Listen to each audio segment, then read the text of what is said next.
नमस्कार, welcome to back KP college की online classes में आपका स्वागत है। आज हम बीए पार्ट के यूनिट फर्स्ट के एक टॉपिक की चर्चा करेंगे, बात करेंगे सिंधु घाटी सभ्यता के विषय में।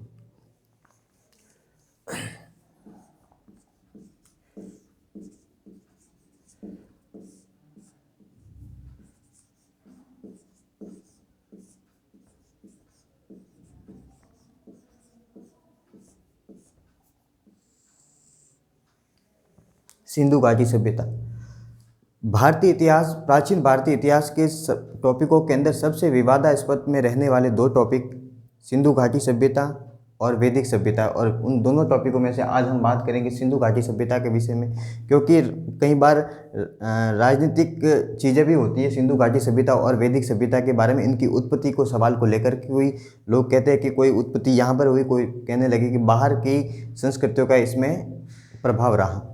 तो हम आज सिंधु घाटी सभ्यता के विषय में बात करेंगे। इसको उद्भव को लेकर टी.एन. रामचंद्रन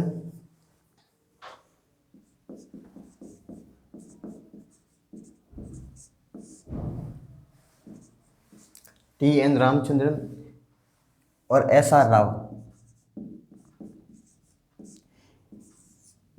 इन दोनों का कहना है कि इस संस्कृति के ऊपर आर्य संस्कृति का प्रभाव है,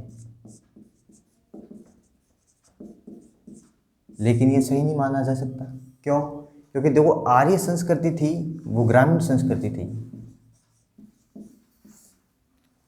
और जो सिंधु घाटी सभ्यता थी वो नगरीय सभ्यता थी।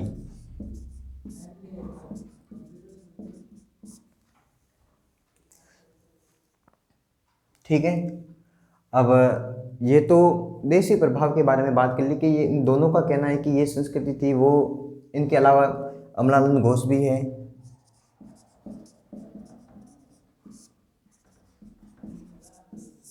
वो भी कहते हैं कि आर्य संस्कृति का प्रभाव है, यानी कि देशी संस्कृति का प्रभाव। अमलानंद घोष को इसमें शामिल नहीं करेंगे। और कुछ लोगों का कहना है कि ये विदेशी सभ्यता, जो मैं उस समय की तीन सभ्यताएं और थी पूरे विश्व के अंदर। एक तो देखो आप, तीन सभ्यताओं की बात करते, एक तो सुमेरियन सभ्यता थी,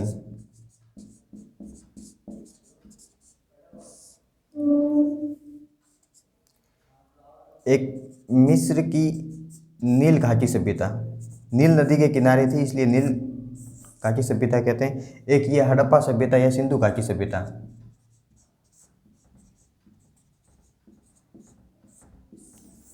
जो मोस्टली सिंधु और उसकी सहायक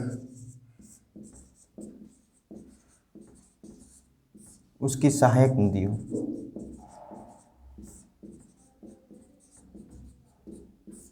सिंधु और उसकी सहायक नदियों के किनारे थी, इसलिए इसको सिंधु घाटी सभ्यता भी कहते हैं।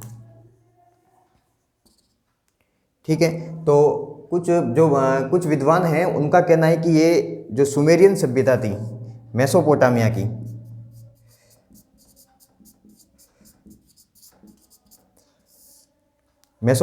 सुमेरियन सभ्यता थी, इससे प्रभावित थी। उनमें कहने वाले कौन कौन लोग हैं? उनमें कहने वाले लोग हैं जॉन मार्शल,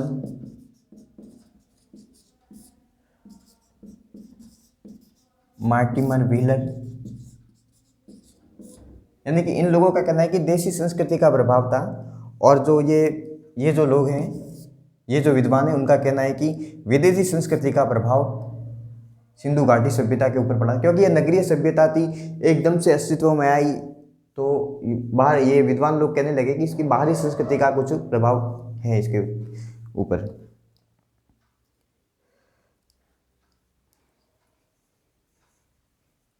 और क्रेमर ने भी बोला 1963 के अंदर, 1924 के अंदर इन्होंने बोला, 1926 में इन्होंने बताया। और गेल्डन भी इन विद्वानों में शामिल है, जो इस संस्कृति को विदेशी प्रभाव से, क्योंकि कहीं पर यहाँ मिलती हैं कि बेलनाकार मोहरें मिलती है, और बेलनाकार मोहरें जो हैं वो ये मेसोपोटामिया की सभ्यता की है, लेकिन ये माना नहीं जा सकता, क्योंकि क्यों माना नहीं जा सकता, उसके विषय में बात करते हैं।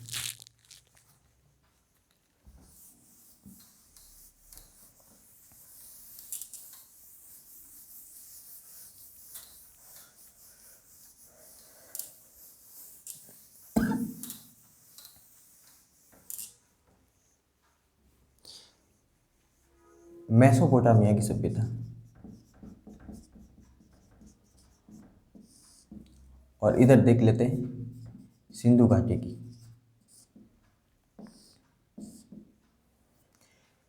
मेसोपोटामिया की सभ्यता के जो भवन हैं, जो मकान हैं, वो बहुत बड़े बड़े मकान हैं, बड़े मकान। इनकी बजाय इसमें छोटे मकान हैं, छोटे मकान। और इसकी एक महत्वपूर्ण विशेषता है जो पूरे दूसरी सभ्यताओं में नहीं मिलती। एक तो है नालियाँ,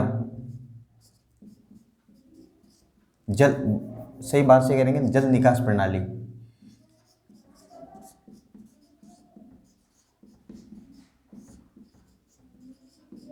जल निकास प्रणाली इसकी इतनी अच्छी थी कि दूसरी सभ्यताओं में इसकी जल निकास प्रणाली के इतने अच्छे साक्ष्य नहीं मिलते हैं। जल निकास प्रणाली यानी कि घर की जो नालियाँ होती है, बाथरूम की नालियाँ, रसोई की नालियाँ, वो सारी मिलकर एक नाली में मिल जाती हैं। फिर वो नाली घर के बाहर जाती है और उस गली की नालियाँ किसी एक नाली में मिल जाती है और बाद में पूरे शहर की नालियाँ हैं वो एक नाली में मिल जाती है। फिर किसी गड्ढे के अंदर वो पानी चला जाता है। यानी कि जल निकाल, वो नालियों के ऊपर वापस कवर भी होता था। नालियाँ, बंद नालियाँ होती थी, उसके ऊपर ढकी हुई नालियाँ होती थी और जगह जगह ऐसे वॉल्व बना दिए जाते थे। जैसे ये देखो, ये नाली में पानी बहता है, उनको नाली को पूरी ऊपर से ढक दिया जाता था और कई कई जगह खुला छोड़ दिया जाता था। उसके ढक्कन होते थे और उसके अंदर एक गड्ढा सा होता था और कचरा अगर उस नाली के अंदर से जाता था तो वो कचरा इस गड्ढे के अंदर घुस जाता था और फिर कभी कभार उस ढक्कन को खोलकर कचरा बाहर निकाल दिया जाता था और उस ढक्कन को वापस लगा दिया। यानी कि जल निकास प्रणाली बहुत अच्छी थी जो यहाँ पर अस्तित्व में नहीं मिलती है। दूसरी बात है, यहाँ पर जो मोहरें थी वो बेलनाकार प्रकार की है, बेलनाकार प्रकार की मोहरें, जबकि यहाँ पर मोहरें आयताकार, वर्गाकार, वर्गाकार और गोलाकार प्रकार की है। इनमें वर्गाकार मोहरें सबसे ज़्यादा मिलती हैं। इसके अलावा भी यहाँ पे लिपि में भी फर्क है। यहाँ की लिपि अलग है और यहाँ की लिपि भी अलग है। लिपि में अंतर लिख लो, लिपि में अंतर। ठीक है, तो कुल मिलाकर बाहरी जो सभ्यता है मेसोपोटामिया की सभ्यता, इसका सिंधु घाटी सभ्यता पर प्रभाव या फिर इसका उपनिवेश नहीं था।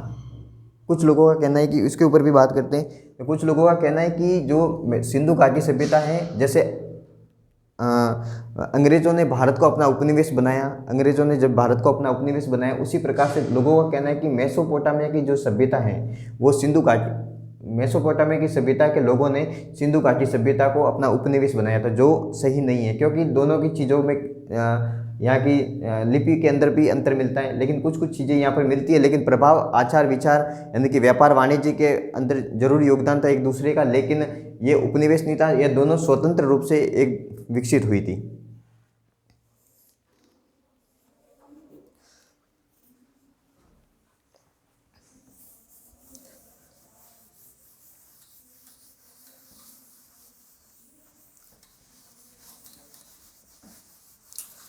अब इसकी उत्पत्ति के विषय में स्वतंत्र रूप से बात कर लेते हैं। एक है अमलानंद घोष।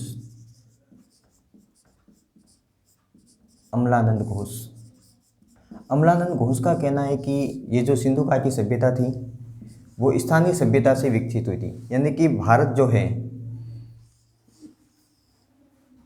जो भारत है,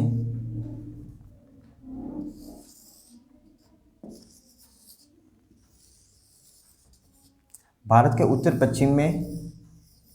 पश्चिम में कुछ नगर थे, जैसे बीकानेर है, पंजाब है, उसमें कुछ ऐसे ताम्रपाषाण कालीन कुछ नगर थे, जिसमें यहाँ पर राजस्थान में शामिल कर लेते हैं बीकानेर में मुगल और सावनिया।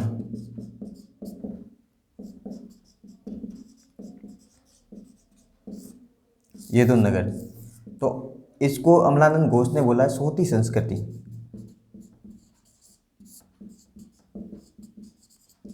इस सोती संस्कृति से ही इस सिंधु घाटी सभ्यता का उद्भव हुआ है, ये कहना है अमलानंद घोष का। ठीक है, अलग अलग विचार है अलग अलग विद्वानों के, तो अमलानंद घोष का ये विचार है।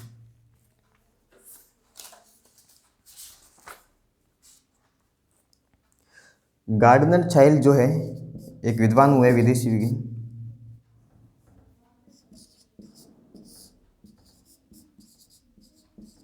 इनका कहना है कि इस सभ्यता का जो उद्भव है वो सुमेरियन सभ्यता, जो हमने बात की थी, सुमेरियन।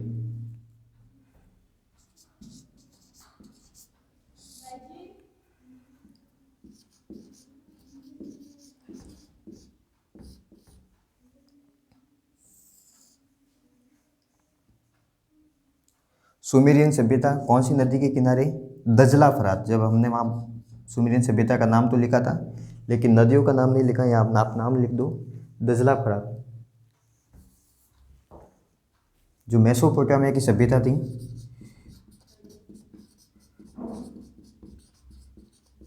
इसके दो, यहाँ पर दो नदियाँ हैं, दजला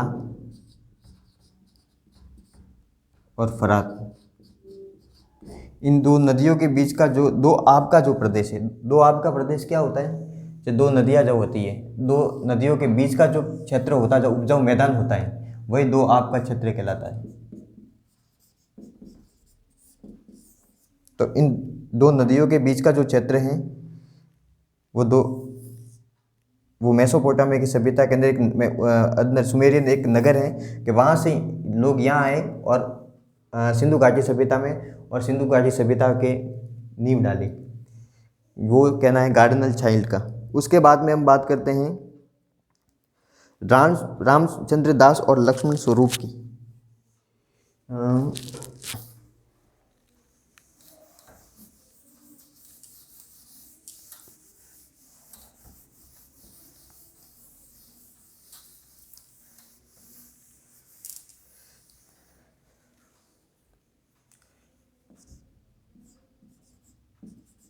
रामचंद्र दास और लक्ष्मण स्वरूप,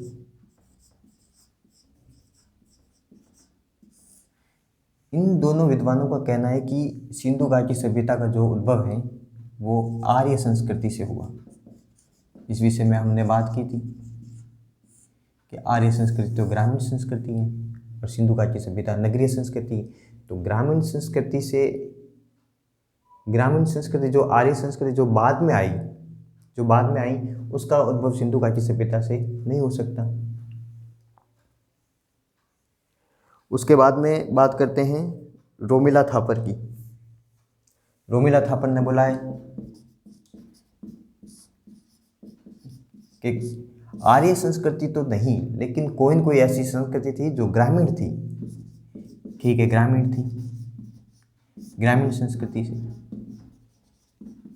इनका विचार कुछ ठीक ठीक लिखता है। कोई ग्रामीण संस्कृति थी, क्योंकि हम भी जानते हैं तो कोई नगर बसने से पहले वो कभी न कभी वो गांव रहा होगा, फिर गांव के बाद में वो नगर बना होगा। तो रोमिला थापर का कहना है कि ग्रामीण संस्कृति से ही सिंधु घाटी सभ्यता का उद्भव हुआ है, विकास हुआ है।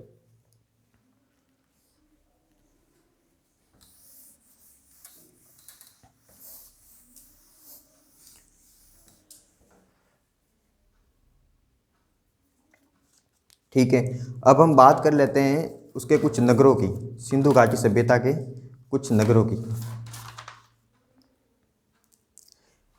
कुछ नगरों की बात करने से पहले हम देखो, सिंधु घाटी सभ्यता में देशी मूल के जो लोग थे, जो कहते थे कि सिंधु घाटी सभ्यता का जो उद्भव है वो यहीं से, भारत से हुआ है। तो उनके विषय में एक दो तर्क हैं। एक तो प्राचीन भारत का जो पूर्वोत्तर हिस्सा है, जो हमने नक्शा बनाया था, इधर मैप बनाया था, तो पूर्वोत्तर हिस्से में कुछ ऐसे नगर हैं, है ना, उस नगर है उसमें आमरी है, नाल है, जो अभी ये तो फिलहाल तो ये पाकिस्तान में है, लेकिन वो ग्रामीण संस्कृति के नगर थे, ग्रामीण संस्कृति के गांव थे, जो ताम्रपाषाण थे। ताम्रपाषाण के यहाँ साक्ष्य मिलते हैं। तो इन नगरों से इस संस्कृति का जो विकास हुआ है। और ये पशु वगैरह चराते थे, और इन पशु चारिक और जो कृषि करने वाले जो लोग थे, इनका फिर तकनीकी के अंदर विकास हो जाने लगे। तकनीकी के अंदर विकास कैसे? एक तो ये प्रदेश था वो नदियों से सिंचित क्षेत्र था, तो यहाँ पर कृषि करना थोड़ा आसान था, और लकड़ी के हल्का प्रयोग करते थे ये लोग। तो फिर और यहाँ पर खान वगैरह उनसे फिर कृषि के औजार बनाने जाने लगे, और कृषि के औजार जब बनाने जाने लगे और जब तकनीकी का विकास हुआ तो खेती अधिक होने लगी तो अधिशेष उत्पादन होने लगा। अधिशेष उत्पादन, और ये मान लेना चाहिए जब अधिशेष उत्पादन होता है तो लोग कृषि के अलावा भी कुछ और काम करने लग जाते हैं, यानी कि शिल्प कला में भी शिल्प हैं, व्यापार हैं, क्योंकि जब अधिशेष उत्पादन होगा तो वो फिर खुद के खाने के लिए यूज़ करने के बाद में जो बचा हुआ है वो व्यापार में काम में आएगा, बेचने के लिए काम में आएगा, तो बाहर से लोग लेने के लिए आएंगे, तो वो वहाँ से कुछ दूसरी चीज़ें लेके आएंगे, यानी कि शिल्प के वगैरह व्यापार वाणिज्य वगैरह इसमें भी उत्पादन होने लगा। फिर जब ये चीज़ें शहरों में जाती थी, फिर इन जो छोटे कस्बों से ये खेती के जो चीज़ें हैं, कृषि के उत्पादन वगैरह, जब ये उस बड़े नगरों के अंदर जाती थी तो वहाँ से कुछ ये शिल्प की चीज़ें लेकर आते थे, और वहाँ पर ये कृषि के उत्पादन वगैरह बेचने जाते थे। तो इस प्रकार से उन नगरों का उदय हुआ।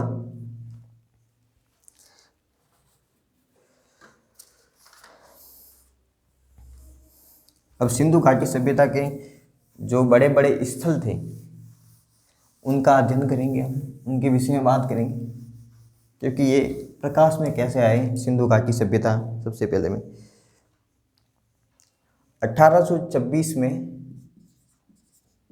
चार्ल्स मैसन को सबसे पता लगा कि ये कोई पुराना कोई स्थल है, लेकिन पुराना स्थल कब का है, कैसा है, वो उनको पता नहीं, लेकिन उनको पता लग गया था कि यहाँ पर कोई न कोई सिंधु घाटी सभ्यता में कोई पुराना स्थल है। और फिर उसके बाद में 1853 से 56 के बीच में कनिंघम साहब, अलेक्जेंडर कनिंघम साहब को ये पता लगा, उन्होंने सर्वे किया उन 3 सालों में, फिर सिंधु घाटी से भी हड़प्पा के स्थल पर सर्वे किया। फिर उसके बाद में 1856 के अंदर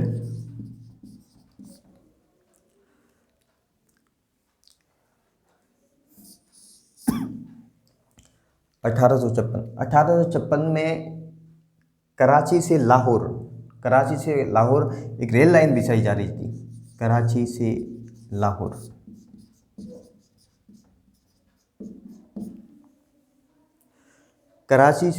में एक रेल लाइन बिछाई जा रही थी। तो ये दो भाई थे, विलियम ब्रेंटन और जॉन ब्रेंटन।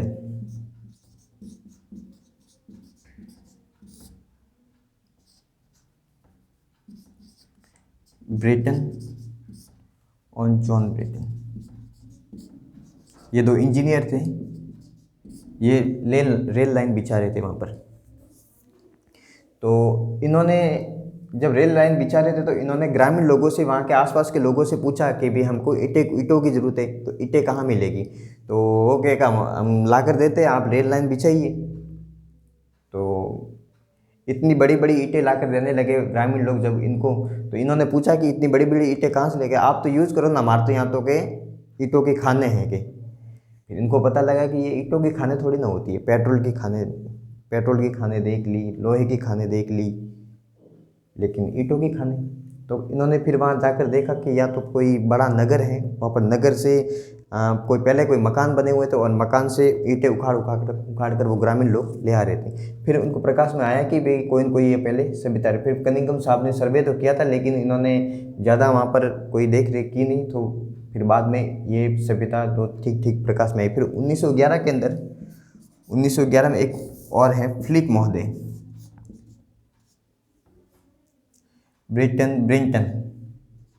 ब्रेंटन को विलियम ब्रेंटन और जॉन ब्रेंटन।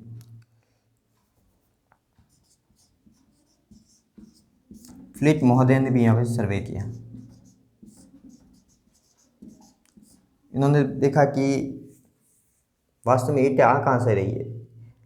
फिर इन्होंने 1911 में जाकर देखा, नहीं इनके बाद में तो इनको तो बहुत सारा अंतराल रह गया, ईंटों के विषय में नहीं गए थे ये गए थे कि इनको पता लगा कि वहाँ पर एक बड़ा नगर जो अस्तित्व में आया है, पुराना जो नगर है, तो उसकी सभ्यता उसकी संस्कृति को देखने गए थे, उसके विषय में जानकारी इकट्ठी करने के सर्वे किया, लेकिन इन्होंने कुछ खास जानकारी हासिल नहीं की।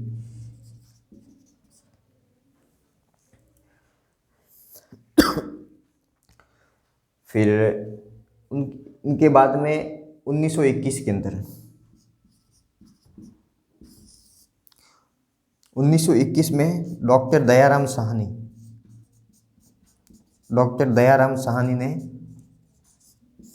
हड़प्पा का जो स्थल था वहाँ पर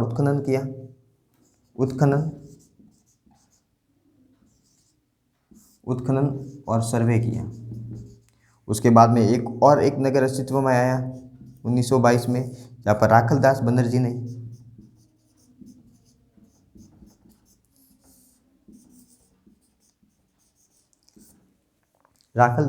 ने उत्खनन किया। कहाँ पर? मोहनजोदड़ो में। ये तो किया हड़प्पा में अंदर। हड़प्पा कहाँ है? रावी नदी के किनारे। से और भी डिटेल में बात करेंगे हड़प्पा में। इन्होंने मोहनजोदड़ो का उत्खनन किया।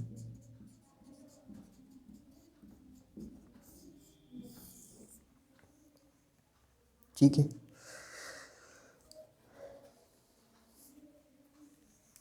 फिर इसके बाद में 1924 में जॉन मार्शल एक विद्वान हुए थे। जॉन मार्शल, उन्होंने ये घोषणा की सार्वजनिक रूप से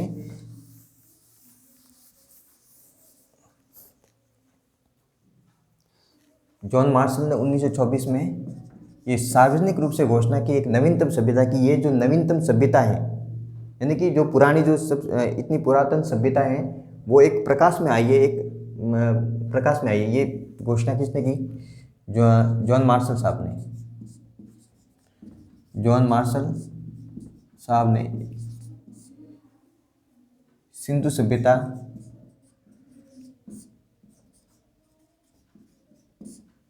की नवीनतम सभ्यता की घोषणा की।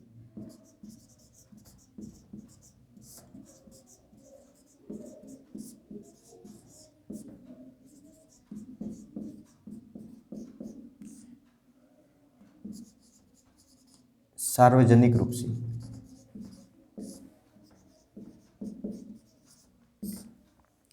फिर उसके बाद में एक विद्वान हुए SR Rao.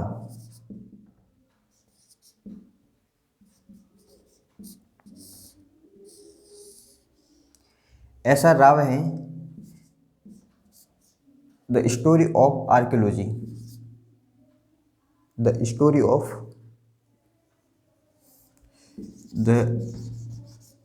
Of Indian archaeology.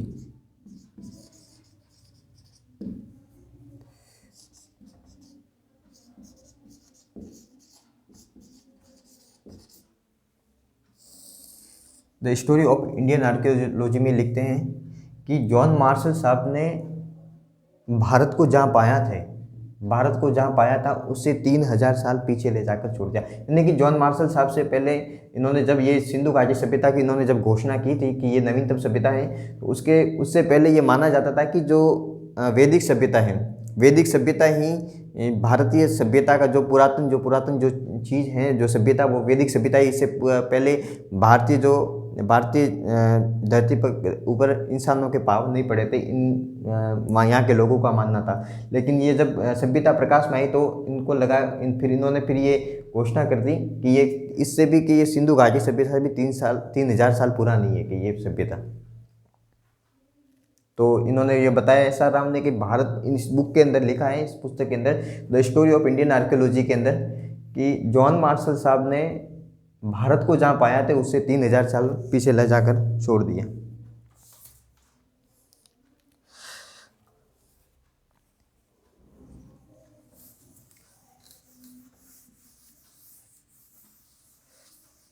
Harappa और मोहनजोदड़ो, हड़प्पा की जो खोज है, जो उत्खनन है, डॉक्टर दयाराम साहनी ने, और मोहनजोदड़ो की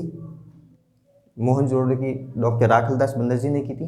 लेकिन इन दोनों सभ्यताओं के बीच में, दोनों जो स्थलों के बीच में 483 किलोमीटर का फासला है। लेकिन इनका दोनों का नगर नियोजन, यानी कि दोनों के जो नगर भवन वगैरह हैं, इनका जो बीच, और बाद में बात करेंगे, इनका शतरंज बोर्ड की तरफ नगर बने हुए हैं ऐसे ही, जैसे जयपुर में पिंक सिटी में जो बने हुए हैं ऐसे मकान के आगे बने चौराया वगैरह, समकोण सड़कें एक दूसरे को समकोण पर काटती थी। तो ये इन दोनों का नगर नियोजन एक जैसा देखने पर उन्होंने, पिंकट महोदय ने बोला कि ये दोनों जो राजधानियां हैं, दोनों एक दूसरे को जुड़वा राजधानियां बताए, एक ही सभ्यता की जुड़वा राजधानियां बताए। कौन कौन सी? एक हड़प्पा के नगर को, हड़प्पा और मोहनजोदड़ो।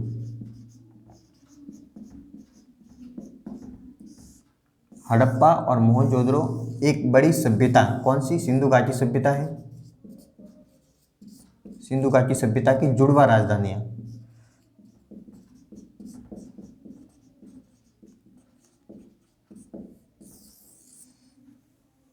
जुड़वा राजधानियां बताया।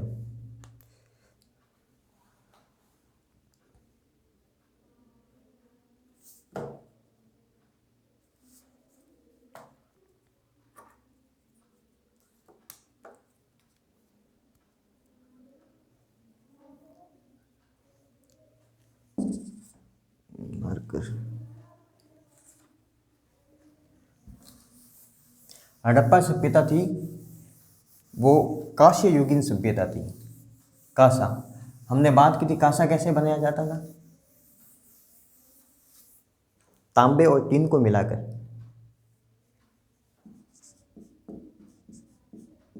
कांसा, तांबा प्लस टीन, तांबा 90% होता था और टीन हो जाता 10%। इन दोनों को मिलाकर,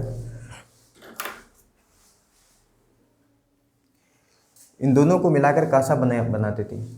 ठीक है, तो इसलिए कांसे, इसको ये कांसे के औजार ज़्यादा मिलते हैं, इसलिए इसको कांस्य युगीन सभ्यता भी कहते हैं।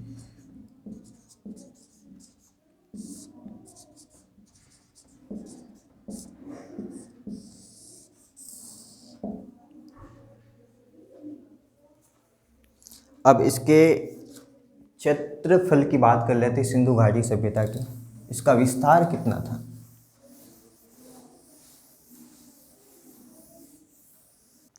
ठीक है, अब सिंधु घाटी सभ्यता के विस्तार की बात करते हैं। विस्तार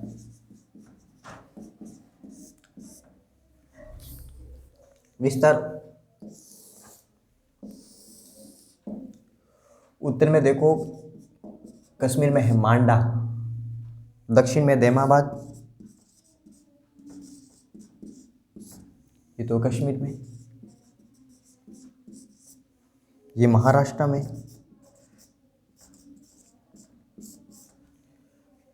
इधर है सुतका गैंडोर,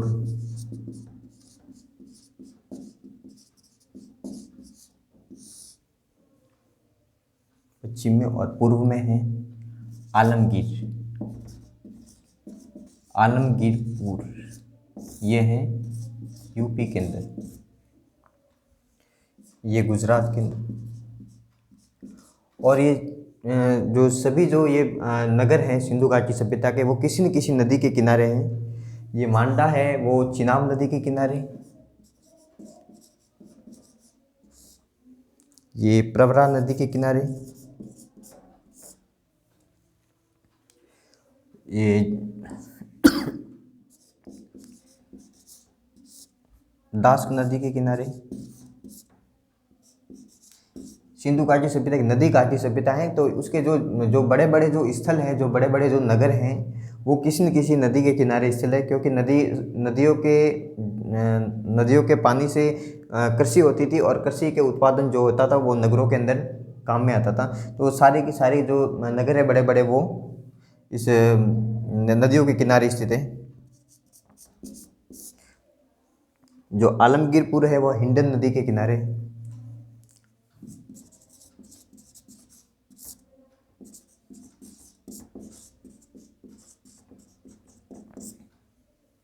ठीक है। मांडा कश्मीर में चिनाब नदी के किनारे। सूतका गैंडोर गुजरात में दास्क नदी के किनारे। दैमाबाद है प्रवरा नदी के किनारे। हिंडन आलमगीरपुर है हिंडन नदी के किनारे। और ये जो यहाँ से लगाकर यहाँ तक पूर्व से पश्चिम 1600 किलोमीटर चौड़ाई, और ऊपर से नीचे यानी कि लंबाई है, क्षेत्रफल लंबाई है इसकी 1400 किलोमीटर। इतना विस्तार है इस सभ्यता का। और इसका जब क्षेत्रफल निकालते हैं पूरा का, तो 12,99,600 किलोमीटर स्क्वायर इसका जो क्षेत्रफल है। ठीक है।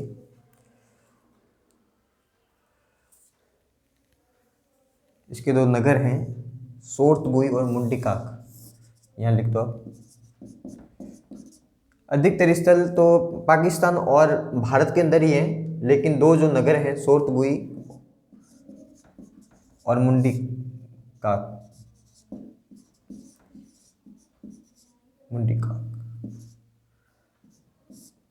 वो है अफगानिस्तान के अंदर। सोर्तबुई से नहर के अवशेष मिले, यानी कि नदियों से नहरें निकाली जाती थी, वो अवशेष सोर्तबुई से मिले। ठीक है।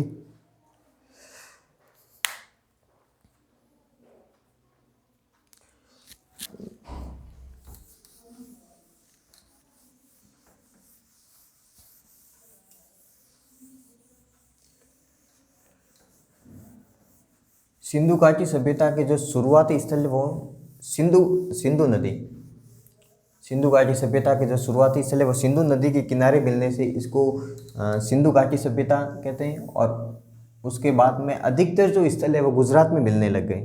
ज़्यादातर सर्वाधिक स्थल आज़ादी के बाद जब खुदाई हुई गुजरात के अंदर, तो सर्वाधिक जो स्थल है वो गुजरात में मिल गए। तो फिर उसको कहने लग गए कि पहले तो सिंधु नदी है, तो सर्वाधिक स्थल है वो इसके आसपास मिलने लग गए, सिंधु नदी के आसपास। तो फिर पुरातत्वविद और जो आर्कियोलॉजिस्ट है उन्होंने बताया कि इसको सिंधु घाटी सभ्यता कहना चाहिए।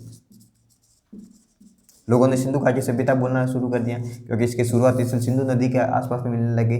फिर उसके बाद में तो गुजरात में भी खुदाई, तो गुजरात में इससे भी ज़्यादा स्थल मिलने लगे। तो कहने लगे थे अब तो नदी के नाम के आधार पर तो इसको बोलेंगे नहीं। तो फिर इसका शुरुआती जो स्थल था 1921 में, जहाँ पर खुदाई हुई थी हड़प्पा में, डॉक्टर दयाराम साहनी ने खुदाई की थी। तो उस हड़प्पा के नाम पर ही उस पूरी सभ्यता का नाम हड़प्पा बोल दिया जाता है, हड़प्पा सभ्यता। लेकिन परंपरा से अब ज़्यादातर लोग सिंधु घाटी सभ्यता बोलते हैं, नदी घाटी सभ्यता होने के कारण। तो इसको सिंधु घाटी सभ्यता और हड़प्पा सभ्यता दोनों बोलते हैं, लेकिन हड़प्पा सभ्यता कहना ज़्यादा उचित रहता है, क्योंकि हड़प्पा सबसे पहला जो स्थल था उसका। और अगर सिंधु घाटी सभ्यता बोलते हैं तो सिंधु घाटी सभ्यता जो है सिंधु नदी के किनारे थोड़ी केवल एक ही सभ्यता बनी, ये तो गुजरात में भी स्थल मिल गए।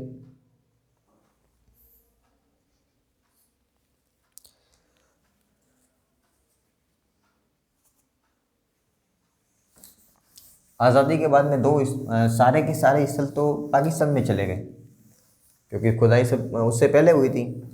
सिर्फ 2 स्थल थे जो भारत में बचे रह गए। वो 2 स्थल थे कोटला निहंग, यानी कि आज़ादी के बाद कहीं पूछ लिया जाता है कि आज़ादी के बाद ऐसे कितने स्थल थे जो भारत में रहे और बाकी सारे पाकिस्तान में चले गए। आज़ादी के बाद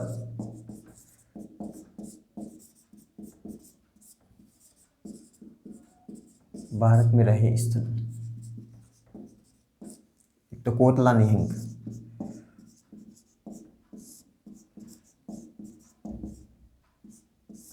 जो सतलज नदी के किनारे है।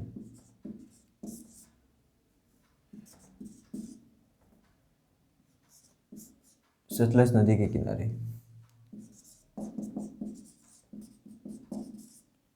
पंजाब में है ये। और दूसरा स्थल है रंगपुर, ये गुजरात में है, मादर नदी के किनारे।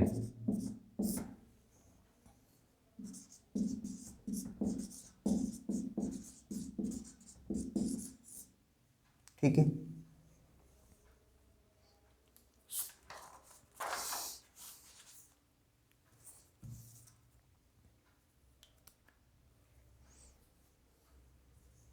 अब ठीक है, इतना पढ़ लिया। अब इस सभ्यता के कालक्रम के बारे में बात करते हैं।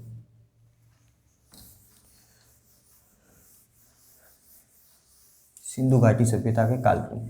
सिंधु घाटी सभ्यता के कालक्रम के बारे में सबसे पहले जॉन मार्शल साहब ने बताया था 1926 में। जॉन मार्शल साहब ने बताया था 1926 में। किसके आधार पर? मेसोपोटामिया में एक अभिलेख मिला था।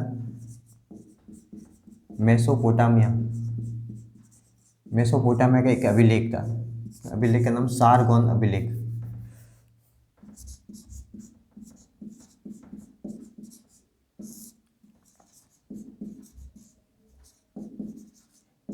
इस अभिलेख की स्टडी करने के आधार पर यह बताया कि सिंधु सभ्यता का जो कालक्रम है वो 3250 से 2750 2750 बताएं, BC बताएं। BC क्या होता है? बिफोर क्राइस्ट, यानी कि ईसा से इतने वर्ष पूर्व। BC बोले तो before Christ.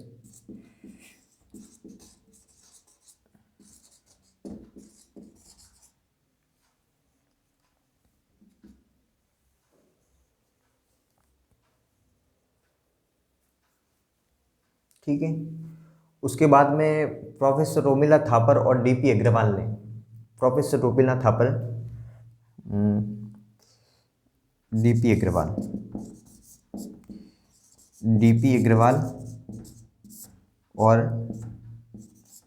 Professor Romila Thapar,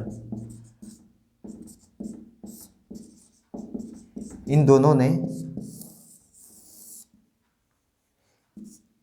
carbon 14 पद्धति के आधार पर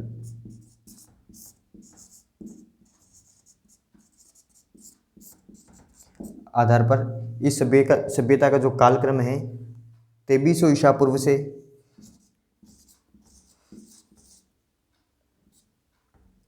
1750 BC ईसा पूर्व बताए। ठीक है। अब जो सबसे पहले इन्होंने जॉन मार्शल साहब ने बताया था 1926 के अंदर मेसोपोटामिया के सारगोन अभिलेख के आधार पर। उसके बाद में इन्होंने बताया 3250 से 2750। फिर DP अग्रवाल और प्रोफेसर रोमिला थापर ने कार्बन 14 पद्धति के आधार पर 2300 से 1750 BC।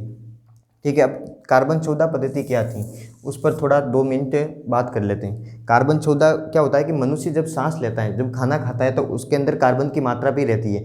और कार्बन की मात्रा जब वो आदमी ख़त्म हो जाता है, मर जाता है, तो कार्बन की मात्रा कुछ वर्षों के अंदर आधी हो जाती है। एक आदमी जब ख़त्म हो जाता है तो कुछ वर्षों के अंदर आधी हो जाती है और उसके कुछ वर्षों के अंदर और आधी हो जाती है। तो उस कार्बन 14 ही है।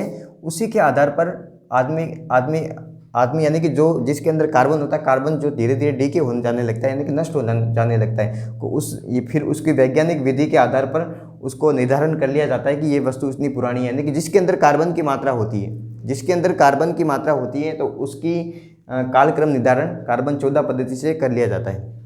ठीक है, इसके आगे हम नेक्स्ट क्लास में पढ़ेंगे। और आपको कोई क्वारी हो, कोई पूछना हो तो कॉलेज के नंबर पर कांटेक्ट करें।